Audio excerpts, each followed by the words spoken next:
할렐루야. 오늘 예배에 참석하신 여러분들을 주의 이름으로 환영하고 축복합니다.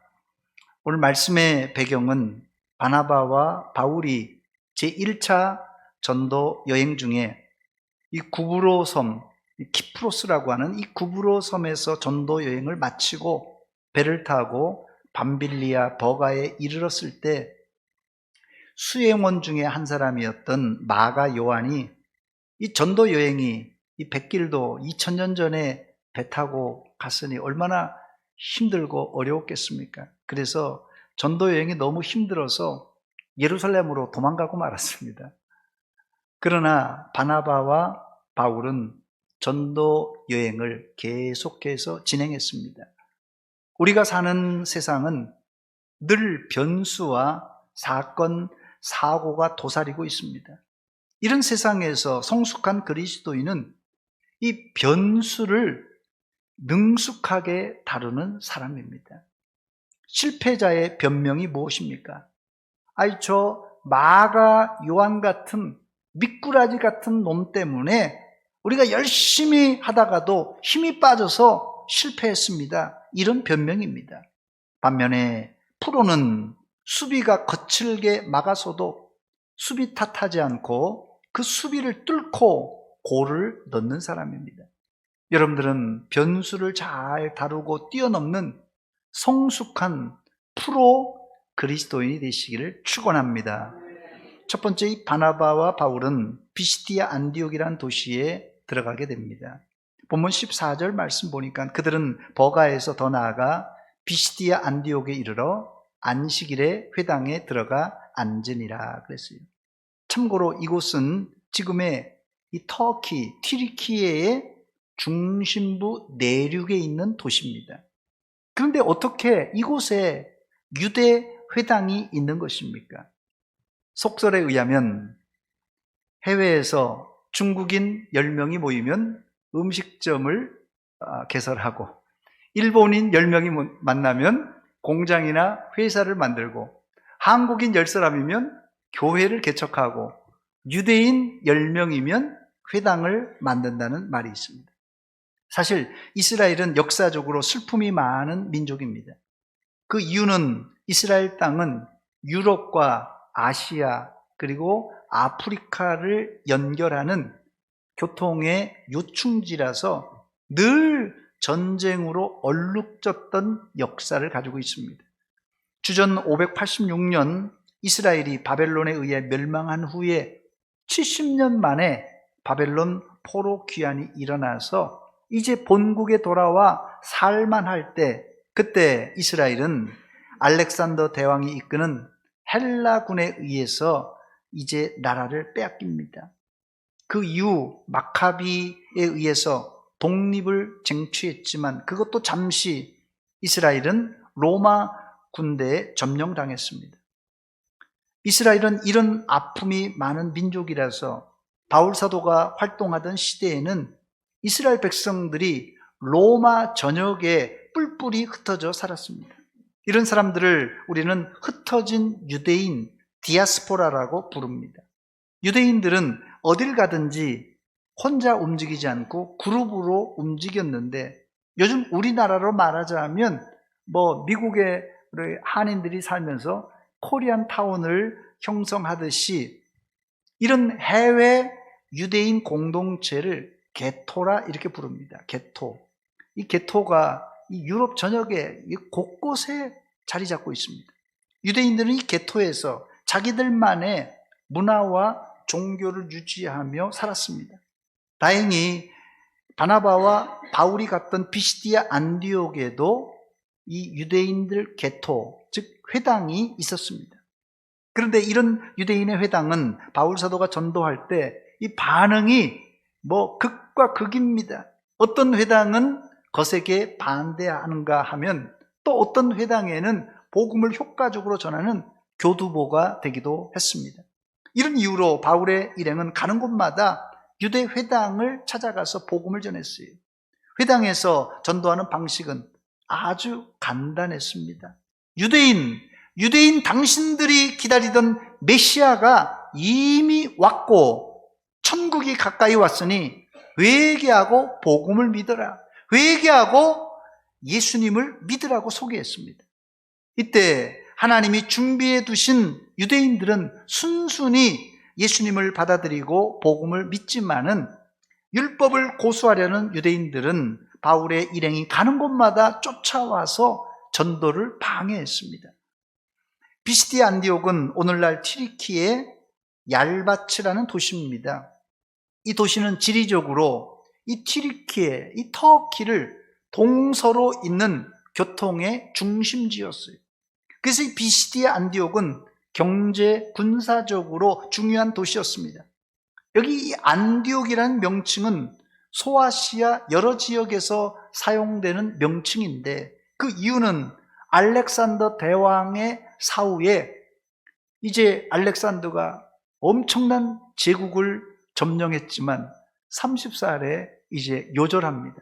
그리고 나서 4명의 부하에게 이 헬라 제국을 나누어 주는데 바로 이 터키를 중심으로 튀르키예를 중심으로 가장 큰 왕국을 세우는데 이 알렉산더 부하 중에 이 셀레우쿠스 1세가 이곳에 왕조를 세우고 그의 아버지 안티오쿠스, 이 안티오쿠스를 기념해서 그 도시를 안디옥이라고 명명했던 것입니다. 그래서 당시 소아시아에는 이 안티오쿠스, 이 안디옥이라는 명칭을 가진 도시가 최소 16개나 되었다고 기록에 있습니다. 제가 지도를 하나 준비했습니다. 저 구글에서 찾은 지도인데요. 지금 제가 설명하는 비시디아 안디옥이라는 도시가 저 빨간 점에 해당되는 이 터키, 튀르키예의 중심 도시라고 보면 될 것입니다. 예.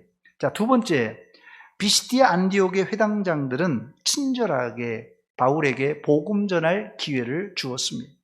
바울은 즉시 회당에서 복음을 전했습니다. 본문 16절 말씀 보니까 바울이 일어나 손짓하며 말하되 이스라엘 사람들과 및 하나님을 경외하는 사람들아 들으라 들으라. 여기 회당 안에 있는 사람들이 누구입니까? 이스라엘 사람들과 및 하나님을 경외하는 사람들이라고 말합니다.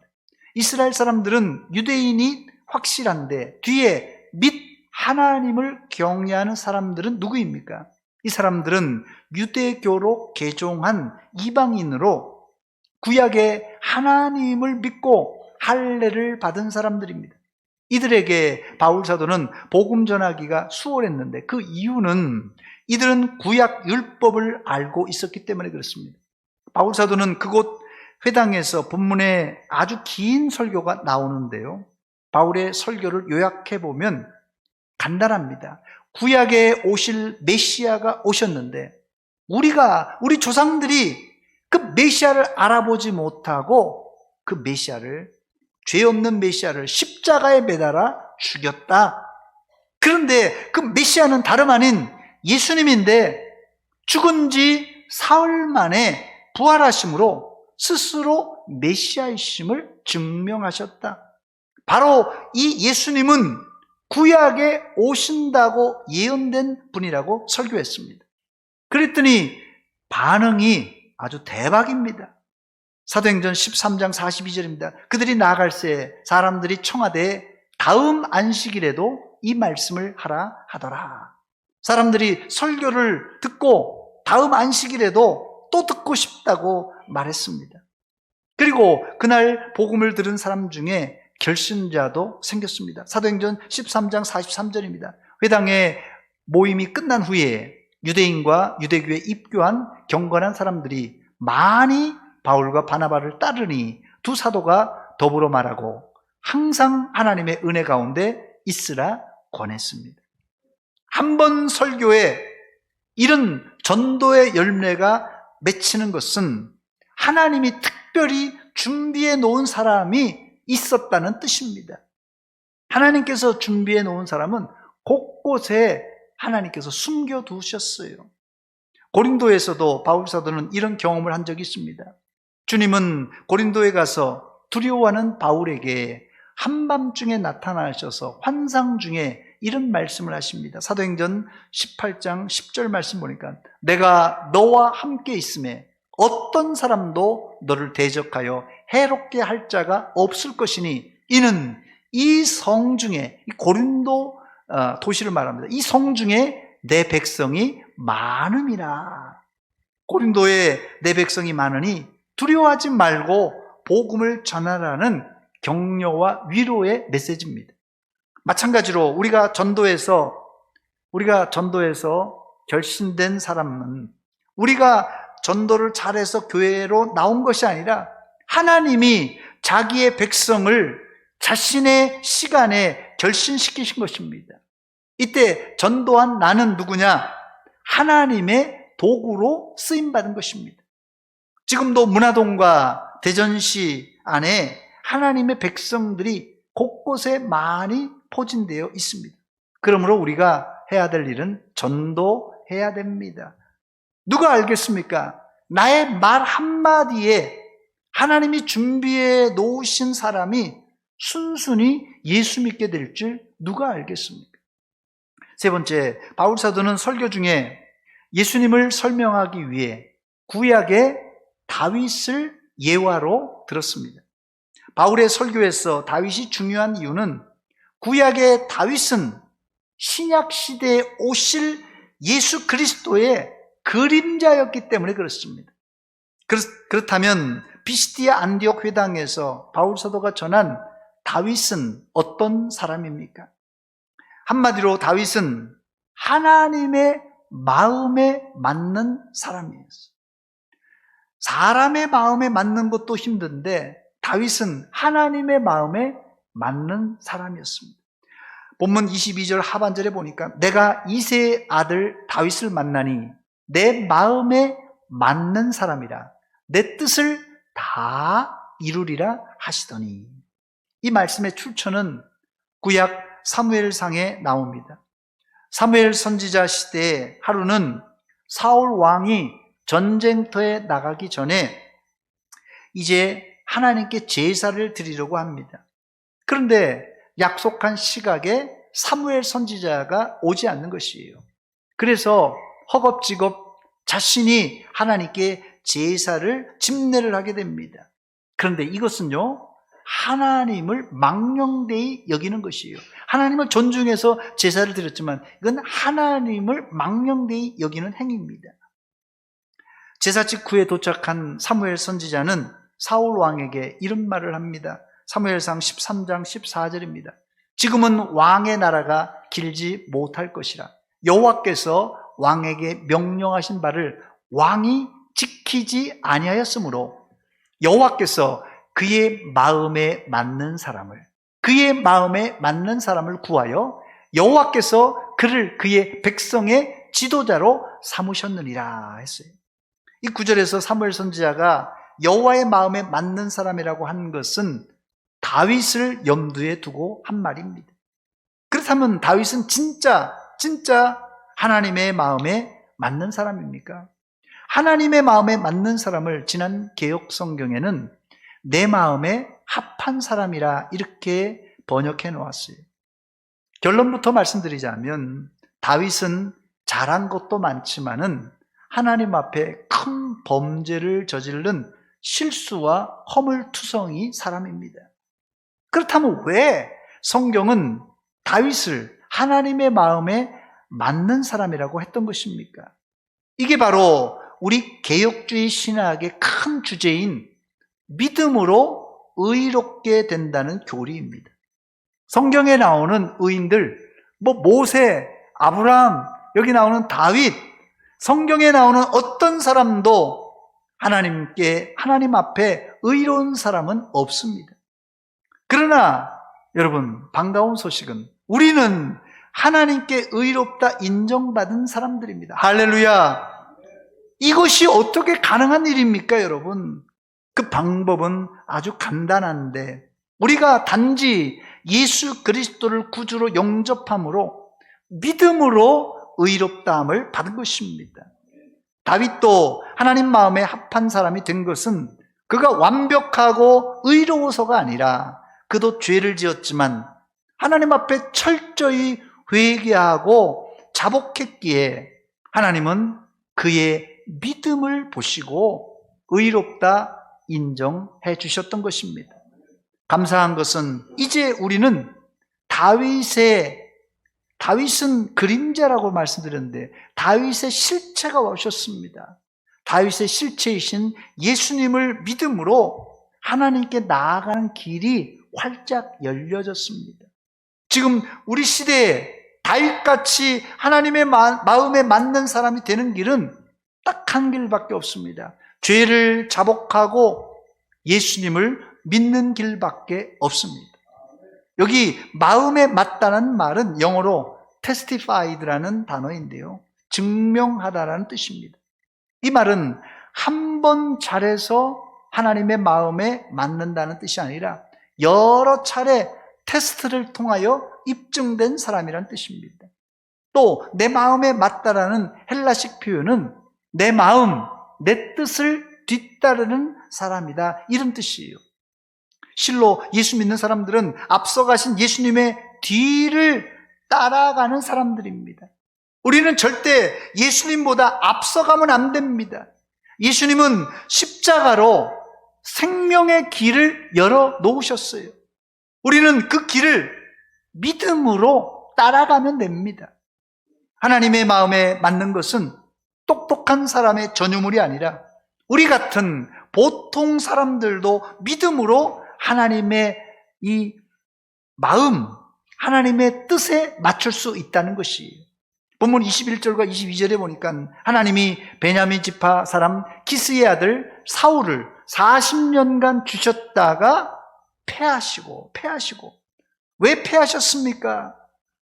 왜 하나님이 사울 왕을 패하셨던 것입니까? 결정적인 이유는 하나님의 마음, 하나님의 뜻을 따르지 않고 자기 뜻대로, 자기 마음대로 하나님의 지시를 어겼기 때문에 그렇습니다. 한마디로 사울 왕은 자기 멋대로의 신앙이에요. 예수 믿으려면 여러분의 성질과 고집 그리고 주장을 내려놓아야 됩니다. 그것을 앞세우다가는 사울처럼 우리도 하나님께 잘릴지 모릅니다. 끝으로 네 번째, 하나님은 지금도 다윗같이 하나님의 마음에 맞는 사람을 찾습니다. 본문 22절에 보니까 내가 이새의 아들 다윗을 만나니라는 말이 나오는데요, 이 만나니라는 원뜻은 발견하다라는 뜻입니다. 그래서 영어 성경을 찾아보니까 I have found라는 단어를 썼어요. found David 이렇게 표현하고 있습니다. 이 발견하다라는 무언가 신중하게 찾았다는 말입니다. 즉 하나님은 많은 사람들 가운데서 다윗을 찾고 찾아 발견했다는 뜻입니다. 우리가 하나님의 마음에 드는 자가 되어야 되는 이유는 하나님은 지금도 이런 사람을, 하나님의 마음에 맞는 사람을 찾고 계시기 때문에 그렇습니다. 그렇다고 하나님은 완벽한 자를 찾지 않습니다. 애초에 하나님 앞에 완벽한 자는 한 사람도 없습니다. 대신 예수님의 십자가의 보혈로 죄 용서받고 믿음으로 살려고 발버둥 치는 사람을 지금도 하나님은 찾고 계십니다. 하나님이 찾으실 때 여러분들은 숨지 마시고 내가 여기 있나이다, 나를 사용하여 주시옵소서라고 고백하는 믿음의 성도들이 되시기를 축원합니다. 앞서 말씀드렸듯이 다윗은 오실 메시아의 그림자입니다. 본문 23절입니다. 하나님이 약속하신 대로 이 사람의 후손에서, 다윗의 후손에서 이스라엘을 위하여 구주를 세우셨으니 곧 예수라. 이 구절 안에서 우리는 예수님이 오신다는 예언은 최소한 예수님이 탄생하시기 1000년 전에 있었던 것을 알 수 있습니다. 성령의 감동으로 다윗은 1000년 후에 오실 자기의 후손인 메시아를 향하여 주님이라고 고백했습니다. 마태복음 22장 43절 말씀 보니까 이르시되 그러면 다윗이 성령에 감동되어 어찌 그리스도를 주라 칭하여 말하되. 이 말씀은 예수님께서 바리새인들에게 질문한 것입니다. 그러나 바리새인들은 왜 다윗이 자기 1000년 후에 오실 후손에게 주님이라고 했는지 그 비밀을 풀질 못했습니다. 본문 23절에 하나님이 약속하신 대로 이 사람의 후손에서, 다윗의 후손에서 이스라엘을 위하여 구주를 세웠었으니 곧 예수라. 이 구절은 땅의 지혜를 가진 사람은 이해할 수 없지만은 성령으로 거듭난 사람만 깨달을 수 있는 비밀입니다. 이제 말씀을 정리하겠습니다. 예전에 한 방송사에서 시골에 사시는 할아버지와 할머니를 모시고 스피드 퀴즈를 게임을 한 적이 있습니다. 그 게임에서 할아버지가 할머니한테 이 천생연분이라는 단어를 설명해야 했는데 할아버지가 아무리 생각해도 이게 천생연분을 설명할 길이 없거든요. 궁리궁리하다가 당신과 나 사이 이렇게 외치자 할머니는 주저없이 왼수 이렇게 답하고, 다급한 할아버지는 아니 네 글자로 하자 할머니는 평생 왼수라고 답해서 온 국민에게 큰 웃음을 준 적이 있습니다. 저는 그때 우리나라 노부부의 민낯을 본 것 같아서 씁쓸했습니다. 이 자리에는 결혼한 지 40년, 50년이 넘는 부부가 계신데 시간이 지나면 부부 사이에 사랑이 깊어지고 마음이 하나가 되던가요? 솔직하게. 대답은 하지 마세요. 속으로 하세요. 대답하면 큰일 납니다. 아니면 정반대입니까? 어떤 부부는 시간이 지날수록 점점 더 멀어져서 이제는 모든 것을 포기하고 정으로 사는 부부가 있는데 문제는 그 정도 떨어지고 밥맛도 떨어져 이제는 불쌍해서 사는 부부가 있다는 소식을 들었습니다. 이 동네 말고요. 저쪽 동네 얘기입니다. 그것도 아니면 평생 왼수로 사는 분도 계시다고 합니다. 사랑하는 성도 여러분, 우리의 성품이 다 다르고 가정의 형편도 다르지만 그리스도인의 목표는 죽을 때까지 예수님의 온유와 겸손의 성품을 닮아가는 것입니다. 그런데 왜 우리는 예수 믿으면서도 죽을 때까지 배우자와 마음이 서로 안 맞는 것입니까? 그 이유가 뭔지 아십니까? 여러분, 배우자와 왜 마음이 안 맞는가? 그 이유를 제가 정답을 말씀드립니다. 그 이유는 배우자의 성격이 개떡 같아서 혹은 배우자가 게을러서가 아니라 내 성격을 죽이지 못해서 그런 것입니다. 정답은 내가 죽으면 가정이 평안하고 내 성질을 죽이면 배우자가 행복한 법입니다. 아멘이죠? 세상에 내 마음에 맞는 사람, 여러분, 이 세상에 여러분의 마음에 맞는 사람 누가 있습니까? 이 세상에 여러분의 마음에 맞는 사람 누가 있어요? 단 한 사람도 없습니다. 배우자가 여러분의 마음에 맞습니까? 자식 새끼들이 마음에 맞습니까? 교회 안에서도 여러분의 마음에 맞는 사람이 누가 있습니까, 여러분? 여러분의 마음에 맞는 사람 있어요. 근데 여러분의 마음에 맞는 사람이 있는데 누군지 아십니까? 나를 이해해주고 나에게 맞추어주는 사람이 내 마음에 드는 사람이에요. 또 누가 내 마음에 드는 사람입니까? 세상에서는요, 술 잘 사는 사람, 밥 잘 사는 사람, 이게 내 마음에 드는 사람이에요. 사람들은요, 상당히 이기적입니다. 뭐 너나 할 거 없이 이기적이에요. 자기에게 잘해주는 사람 무조건 오케이예요.